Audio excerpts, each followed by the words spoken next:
Women in Zimbabwe, women represent more than 68% of the labor force, and these are statistics from way back. This is now 2019.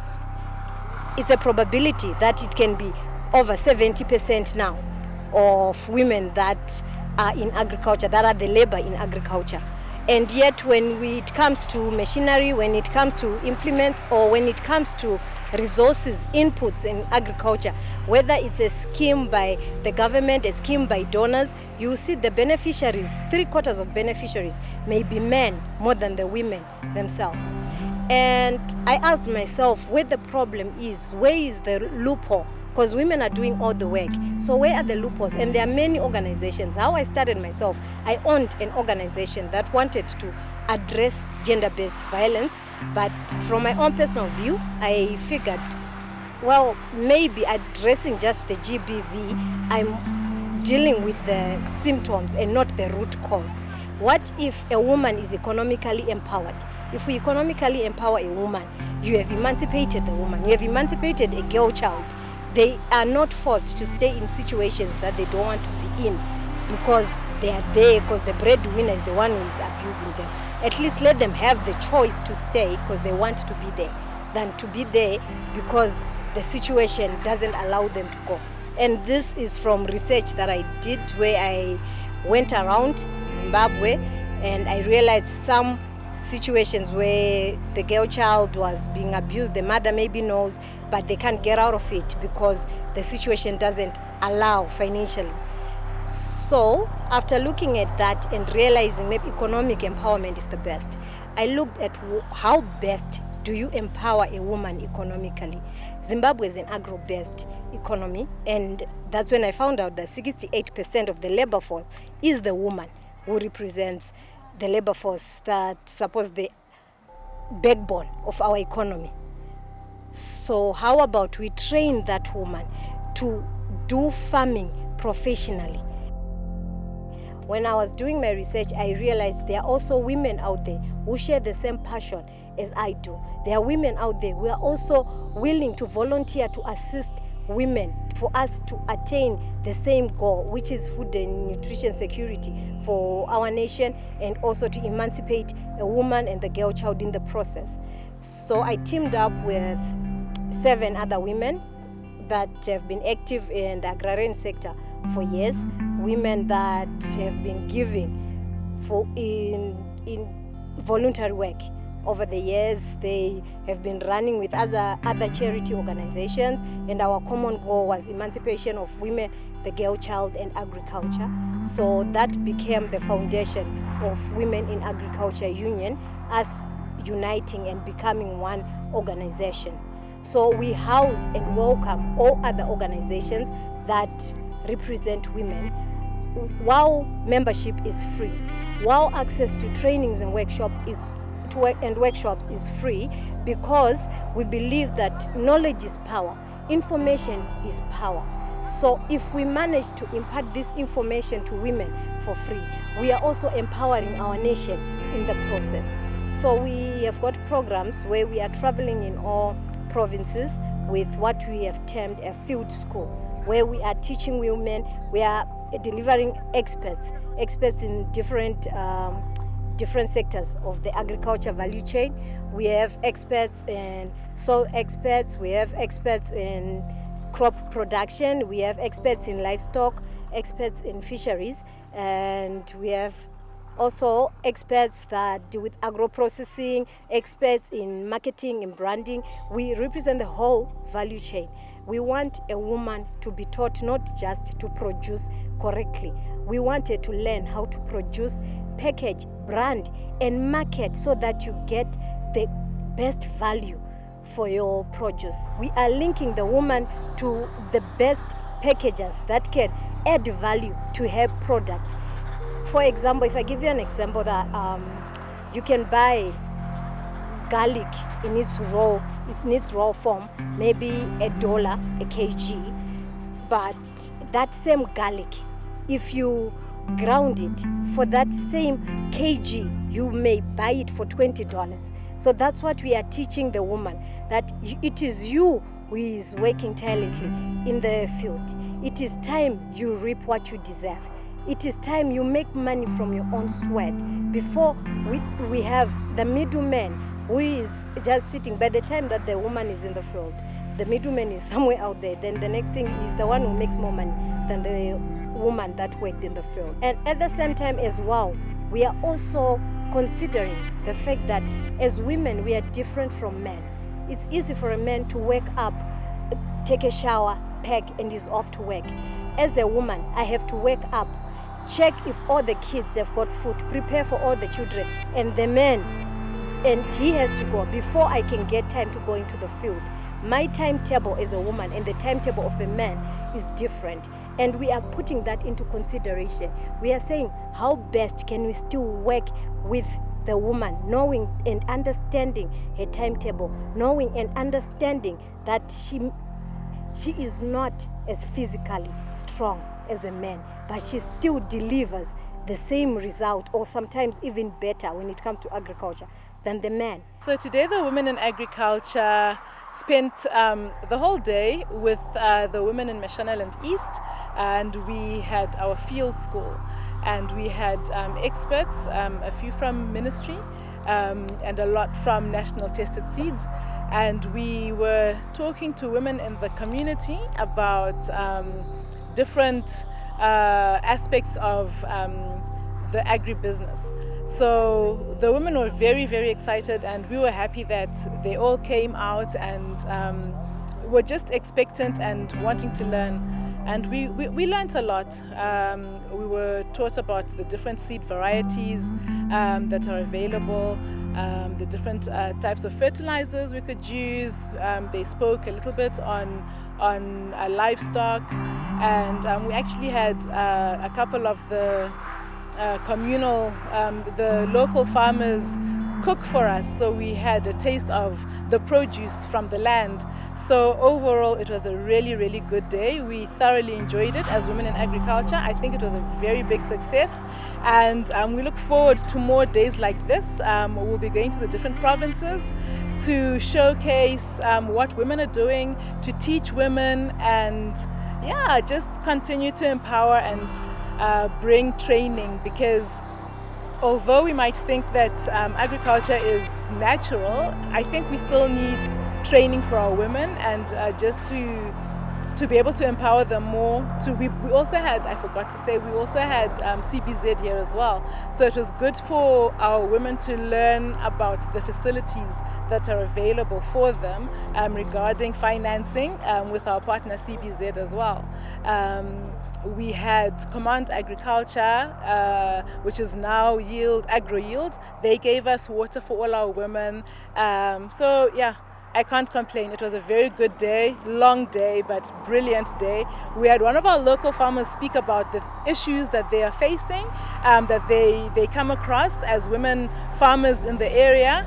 And we're happy that our DA from Mashonaland East was here, and he spoke on how he's available to our women farmers and that he's willing to assist and help them in whatever issues that they have. My name is James Muungani. I'm an agricultural extension supervisor with the Department of Agri-Techs. We've been here to witness a demo that has been organized by Women in Agriculture in collaboration with National Tested Seed. This is quite a nice thing for our farmers. There's a lot to learn, and I think more and more of such events should be organized in future. We are gathered here to witness a maize and bean planting demo, where we are demonstrating the agronomic practices involved in the planting of maize. This covers a wide spectrum of agronomic practices covering stretching from land preparation, how land is prepared, the optimum plowing depths, optimum planting depths, plant populations, spacings, and so forth, as well as fertilizer application rates, which are applicable to our situation as we gather at this farm. This is quite encouraging in terms of disseminating technical information to our farmers, because here we have farmers getting involved in the actual practices of how things are and should be done in terms of planting, in terms of spacings, in terms of plant populations, as well as the general management of crops. My name is Ashnes Masimra. I am an agronomist and I'm here for the field school organized by the Women in Agriculture, and I'm here also as a technical person training on agronomic issues in agriculture, from sourcing of inputs to financing to the real production process in the field to the market. I don't think that women are empowered enough in agriculture. They don't know enough about the agricultural value chains, and as such, I think these field schools are vital to help women to be empowered and to have equal opportunities in agriculture, seeing as they are the bulk of the labor force in agriculture. And they also need to know not just production or upping their productivity in the field, but also how they can engage in value creation in the value chains that they are engaging in, and to harness opportunities locally, provincially, nationally, regionally, or even internationally. When we teach a woman how to farm properly, when we arm a woman on how to farm and produce the proper way, we have managed to ensure food and nutrition security at household level, as well as community, and in the end at national level. I think the field schools will have a huge impact in agriculture as a nation, as the mainstay of the country's economy, because if women are empowered in understanding the value chains in agriculture, if women know the technicalities along production, they know the technicalities along the lines of value creation in the value chains that they are engaging in.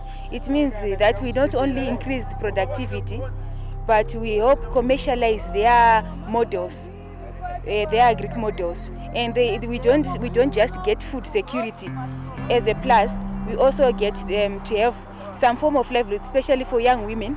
They can take care of their children, they can take care of themselves, and we can help build strong communities through these trainings. And so I think it will have a very huge impact on our agriculture in Zimbabwe. Ndinonzi Eric Samunda. I'm from the Ministry of Local Government, Rural and Urban Development, at Iseke DDC's office. I've been in the ministry for the past 39 years, and the majority of cases working in the rural areas. I'm happy to meet women in agriculture as a board. What we have done today here in Ward 20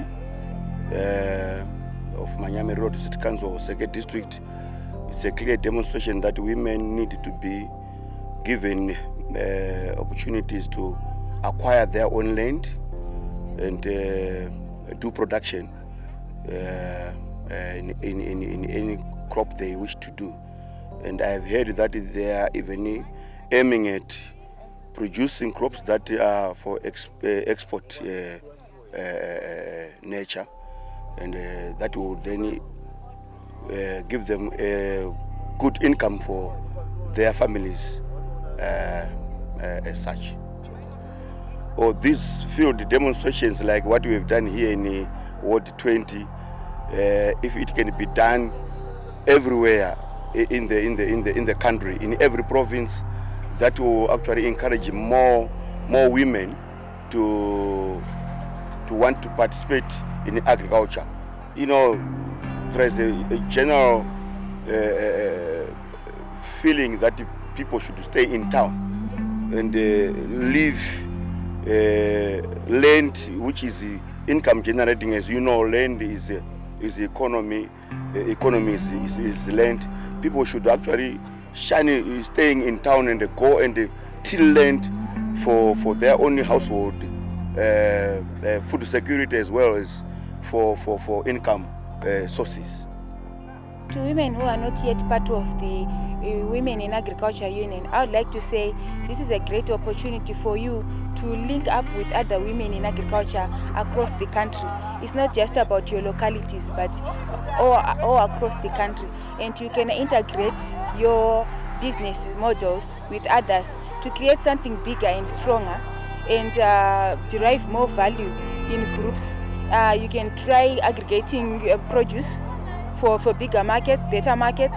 You can try cluster farming or aggregate farming models, and you can even lobby for inputs or financing in groups. So I would like to say it would be a great opportunity for any woman to be part of the union. So what to expect from WAU, from the union?